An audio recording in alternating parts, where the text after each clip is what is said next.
Hello guys, I'm CBMF Productions and welcome back to another episode of Underrated Films. This is a series that I find myself every once in a while going back to, because I do enjoy this series and I like discussing movies that I think are under the radar, hence the title. And it gets even more serious and not have to worry about editing a 25-minute video that takes hours and days to edit now, like I do all the time nowadays. Sometimes it's just refreshing just to turn on the camera and discuss about a movie you like for a couple minutes or so. And I've decided to take up on a New Year's resolution and release one of these videos per month. And bring this series back into full swings because with everything going on right now, there's not a lot of big movies or TV shows I have to worry about catching up on. And I do have the chance to just do a lot of different things with my channel, and this will be one of many recurring series that will get a lot more attention this year, so stay tuned. So getting into the film that we'll be discussing for today, it's a small indie drama from 2004 that you'll recognize a couple of the stars from, but nobody really seems to be talking about the film itself, and that's Mean Creek. This is a movie that I got introduced to via seeing a certain scene with Josh Peck, most famously known for playing Josh in Drake and Josh, one of my favorite childhood shows, going on a cursing rant and insulting a bunch of kids, even though he's the same age as them. Shut the fuck up, Clyde!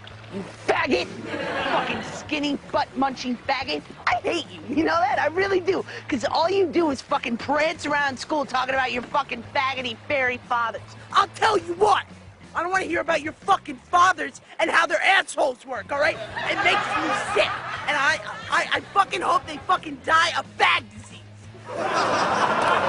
Yeah. You've probably seen it before because it did kind of blow up as a meme back in like late 2017, early 2018-ish. And not knowing the context of the scene, I thought it was hilarious because, I mean, what's funnier than seeing Josh Peck from Drake and Josh cursing like he's in Wolf of Wall Street? So I checked the film a few weeks later after the meme blew up, and now today is one of my favorite films of all time, probably in my top 50. And it's certainly one of the most underrated films that I've ever seen. The film revolves around bully kid Sam, played by Rory Culkin, beaten up by bully George, played by Josh Peck. Because of this, Sam's older brother and his friends, along with Sam's girlfriend Millie, decide to prank George to invite him to Sam's fake birthday party, which is just a meeting in the woods by a nearby creek, planning to get revenge on the guy. And then a bunch of things happen that I dare not spoil about the movie, even though it's 17 years old. Getting this off the bat, what makes this film so damn good is that it feels so real. With so many of the coming of age films nowadays, with all the Netflix schlock like The Kissing Booth and 13 Reasons Why, even stuff like Stranger Things and Cobra Kai, which I enjoy quite a bit, they all feel like mass-produced Hollywood productions. They don't really capture the authenticity of what it's like to grow up as a kid or a teen in the real world. Mean Creek is really one of those shining examples of how to take a small grounded take on adolescence and really bring up all these mature themes that, despite being rated R, I do believe that every preteen or adolescent should watch this movie. The main reasons why is firstly from the writing and directing by Jacob Aaron Estes. This guy does a great job of making these kids and teens actually act and sound like kids and teens. They're not all stereotypes, they're not like these archetypes that go these typical arcs you expect this type of film to go through. And it's just such a good simple tale with all these different emotions clashing together, and nothing feels out of place. It definitely does take some dark turns, but throughout the film I got genuine laughs from these kids and they put a smile on my face, and I was actually invested in them, to when things went wrong in some certain scenes, it hit me on a different level. And from the directing side of things, there's also so many creative shots that the film uses for its small budget that feels like you're on the fly on the wall in this situation, and to the point where it honestly feels like I'm not watching a film at this point. And the biggest praise I have to give towards the film is that every character in this film is completely gray. Nobody in this film is absolutely in the right or in the wrong. There are certain scenes where you love some certain characters and you're very sympathetic for them, but on the flip of the coin, you completely despise and hate them, and you can see the other points of view. That's partially due to the great writing, and despite the short runtime, every single one of these characters gets character development and you understand all of their backgrounds, where they come from, and all the different ideologies that clash on screen. The film lets these small moments of character development and these interactions between our main characters breathe and actually take a minute, despite the fact of the short runtime. The film really does take its time to really build up these characters, show their development, to where it doesn't really feel like a film that comes in one ear and out the other, like so many films I've watched in my life. Because these characters feel like people I've met in my real life. And it's really a shame that this director really hasn't gone on to have much of a career. And the biggest thing he's been a part of since this movie has been writing the movie Rings from 2017, which was easily one of the worst movie theater experiences I've ever had in my life. But hopefully he comes up with another great film someday. Another huge reason why this film was so great is mainly from the acting. With the limited cast the director had to work with, not to mention that they're all child actors, and with the exception of Rory Culkin and Josh Peck, the rest of the cast were and still remain no names, which is once again a shame because all the acting in this film is fantastic. Further emphasizing the great foundation of the screenplay, and all these actors get to have different shades of their performance to the point where it really doesn't feel like acting anymore. These feel like genuine kids that the director just followed for an hour and a half. This standout being Josh Peck, who easily gives the best performance of his entire career, and the only performance I've seen from him thus far in his catalog that he gets to go this dark with. As this insecure kid who is a bully technically, but he has so many shades to him. From being upset in the opening to being so excited to tag along with these kids, feeling like he's one of them. And when we get to the iconic cursing scene, when you know the context of that scene, it's a lot more gut-wrenching than funny. And once again, it's really a shame that it hasn't done much dramatic stuff after Drake and Josh. I do kind of blame that show partially because that film has kind of clouded his career. I believe this film debuted like 4 days after the pilot Drake and Josh dropped, so it was easily overshadowed by that. The film used a lot of the early 2000s 2000s rap and punk rock era, really making it feel like an early 2000s film, but not in a dated aspect. And there's also a lot of John Golden here, who I also think is a very underappreciated artist. And the score really adds the atmosphere of the film. It makes every single scene in the film have extra flavor to them, regardless of the tone. And lastly, I do like the fact that the film doesn't really shy away from the darkness of growing up, which I've mentioned before, but I really do want to hammer this point home. The film really does show consequences for people's actions, and that really has stuck with me over the past 3 years since I've watched this movie, because not everything in your childhood is great all the time. Sometimes you screw up and you have to pay for what you had to do. And it does pull off the message extremely well, and you'll leave the film taking away at least something from it. Overall, Mean Creek might not be the most popular film out there, but it does deserve at least one watch from every single person in their lifetime, because regardless of what age you are, the film can really speak to you and really show a nuanced side of life to where not everybody, even our main character, is right all the time. We all screw up in our own lives, and this film does a great job of showing that. From the great performances, the great writing, the great directing, the great score, the great cinematography, the great pacing, and so much more. This is a simple yet memorable and effective film, and it's sad to see that nobody talks about besides the scene where Josh Peck curses a bunch. If you haven't seen it yet, I give it my highest recommendation. I give Mean Creek an A+, a 10 out of 10, and a must-watch recommendation. So that's Mean Creek. Have you seen it? If so, please leave your thoughts down in the comments, and please don't forget to like, share, and subscribe for more content. But anyways, I'm CBMF Productions, and I'll see you guys in the next video.